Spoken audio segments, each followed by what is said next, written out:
पर्यटन के क्षेत्र में जनपद मैनपुरी को 2 और सौगात मिली है। पर्यटन एवं संस्कृति विभाग मंत्री द्वारा 147.68 करोड़ की स्वीकृति सौंदर्यीकरण के लिए प्रदान की गई है, जिसका शिलान्यास हवन पूजन के साथ की गई है।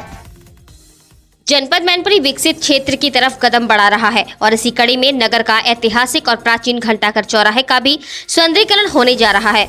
उत्तर प्रदेश सरकार के कैबिनेट मंत्री पर्यटन एवं संस्कृति विभाग मैनपुरी सदर विधानसभा से विधायक ठाकुर जयवीर सिंह ने 147.68 करोड़ रुपए की स्वीकृति घंटाघर चौराहे के सौंदर्यीकरण के लिए दी है।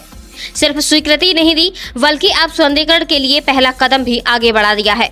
शनिवार के दिन उत्तर प्रदेश सरकार के कैबिनेट मंत्री ठाकुर जयवीर सिंह की ओर से घंटाघर चौराहे के सौंदर्यीकरण का शिलान्यास किया गया। यहां वैदिक रूप से पहले हवन पूजन किया गया, जिसमें कैबिनेट मंत्री आहुति दी है और पूरे विधि विधान के साथ घंटाघर चौराहे के सौंदर्यीकरण का शिलान्यास किया है। अब घंटाघर चौराहे की तस्वीर और तकदीर दोनों बदल जाएंगे। ऐसा ही बाजार भी सुंदर दिखने लगेगा। पर्यटन के क्षेत्र में लगातार जनपद मैनपुरी में विकास चल रहा है और नगर बाजार भी अब सौंदर्यीकरण की तरफ एक कदम आगे बढ़ा रहा है। सौंदर्यीकरण और शिलान्यास कार्यक्रम में हिस्सा लेने पहुंचे कैबिनेट मंत्री ने पत्रकारों से वार्ता की है और उन्होंने समाजवादी पार्टी पर जमकर निशाना साधा है।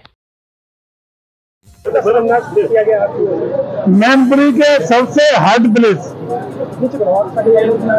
मंडी के बीचों बीच और आबादी के ठीक बीचों बीच सबसे पुराने ऐतिहासिक स्थल पर जहाँ आप खड़े हैं, ये मैनपुरी का घंटाघर का इलाका है। और घंटाघर का विकास हो, पर्यटन सुविधाएं विकसित हो, ये लंबे समय से मैनपुरी की मांग रही थी।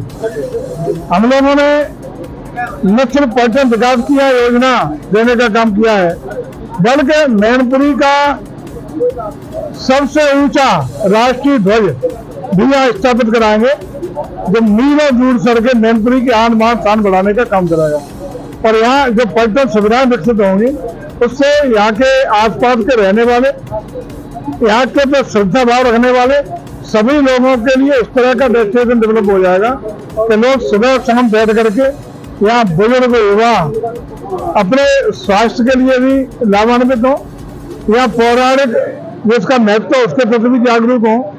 एक पुराना जो परंपरागत सबसे महत्वपूर्ण डेस्टिनेशन है, उसी स्वरूप में ये विकसित हो सके, ये हम लोगों का प्रयास है। इसके साथ ही साथ 1.5 करोड़ रुपए के लगभग की योजना शयन के लिए भी आज यहाँ शिलान्यासित हुई है। इन दोनों परियोजनाओं का जिसका लागत लगभग 2.5 करोड़ रुपया है, पूरे मैनपुरी वासियों के लिए, जनपद वासियों के लिए बहुत बहुत बधाई, जिसमें आप भी शामिल है, जो पत्रकार साथी है, ये भी मैनपुरी के।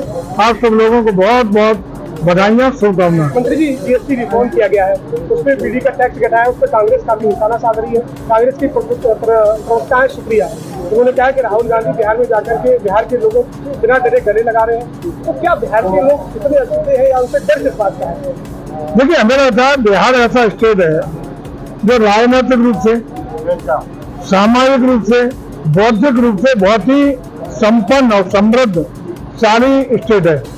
हमेशा राजनीतिक बदलाव जब हुआ तो बिहार से हुआ है, राजनीतिक जागृति आई है तो वहां से हुई है। आप देखते हैं बिहार की जो यूनिवर्सिटी थी, जिनका इतिहास हम लोग पढ़ते हैं, जिनको नष्ट भ्रष्ट करके जलाने का काम हुआ मुगल शासनकाल में, वो भी बिहार की नालंदा की यूनिवर्सिटी थी। तो बिहार बहुत जागरूक स्टेट है और उस जागरूक स्टेट को निश्चित रूप से वहाँ के लोग सामाजिक, राजनीतिक सभी निर्णय अपनी बुद्धि और विवेक से लेने का काम करते हैं। और लगातार उनका निर्णय बिहार को जो पिछड़ा बिहार बनाने में जिन लोगों का काम हुआ, जिन लोगों का योगदान रहा, बिहार को अपराधियों से ग्रस्त करके अपराधियों का प्रदेश बनाने का काम, पिछड़ा प्रदेश बनाने का काम, हर तरीके से विकास में पीछे ले जाने का काम जिन लोगों के द्वारा हुआ, उसी के बाद बिहार के लोगों का निर्णय रहा कि लगातार एनडीए पर जो विकास की यात्रा चली, उन्होंने एनडीए को समर्थन दिया है। आगे भी निश्चित रूप से माननीय प्रधानमंत्री पर उन्हें अगर श्रद्धा और विश्वास है कि बिहार को आगे ले जाने का कोई मादा रखता है, विकास करा सकता है, बिहार को एडवांस प्रदेश बना सकता है, आर्थिकी के रूप में, अन्य स्वरूप में, तो वो केवल मोदी जी करा सकते हैं। इसलिए पुनः एक बार आगामी चुनाव में भी बिहार की जनता एनडीए को अपना आशीर्वाद देने का काम करेगी। डोनाल्ड ट्रंप ने एक बार फिर निशाना साधा है। उनका कहना है कि प्रधानमंत्री नरेंद्र मोदी बेहतर प्रधानमंत्री है, लेकिन उनके द्वारा जो कार्य किए जा रहे हैं वो मुझे पसंद नहीं है। देखिए, उनकी अपनी बातें हैं, वो जाने, लेकिन भारत अपने हितों के लिए, राष्ट्रीय हितों के लिए, देश के किसानों के हितों के संरक्षण के लिए, देश के उद्योगों के संरक्षण के लिए पूरी तरह प्रतिबद्धता से काम कर रही है। हमारी स्वतंत्र विदेश नीति है, हम अपने राष्ट्रीय हित को कभी चोट नहीं आने देंगे, उसमें चाहे अमेरिका हो या अन्य देश हो, हम अपने हितों को सर्वोपरि रखते हुए ही कोई भी निर्णय लेने का काम करेंगे। आखिरी सवाल, मंत्री जी, अखिलेश यादव का आगरा लखनऊ से 8 लाख रुपए का चालान हुआ है, जिस पर उन्होंने निशाना साधा। उन्होंने कहा कि जो चालान करने वाला है वो भी भाजपा का कोई ना कोई एजेंट। देखिए, जो आप भी गए होंगे आगरा एक्सप्रेस से, चालान कौन काट रहा है? कोई भाजपा का व्यक्ति नहीं काट रहा, कोई आदमी नहीं काट रहा।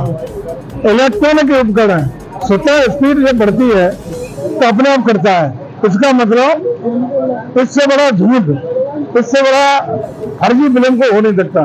और जब इलेक्ट्रॉनिक उपकरण भी गड़बड़ी कर रहे हैं तो अखिलेश यादव जी को तो अपने बारे में और प्रदेश में चिंता करनी पड़ेगी।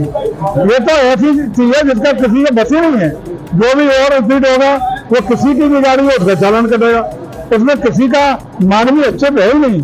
वहां भी यदि सपा और भाजपा खो जाएंगे तो मैं समझता हूँ कि आप उनकी सोच का, उनकी कार्यशैली का, उनकी जो अपने अंदर से जो चीज है उसका अंदाजा आप लगा सकते हैं।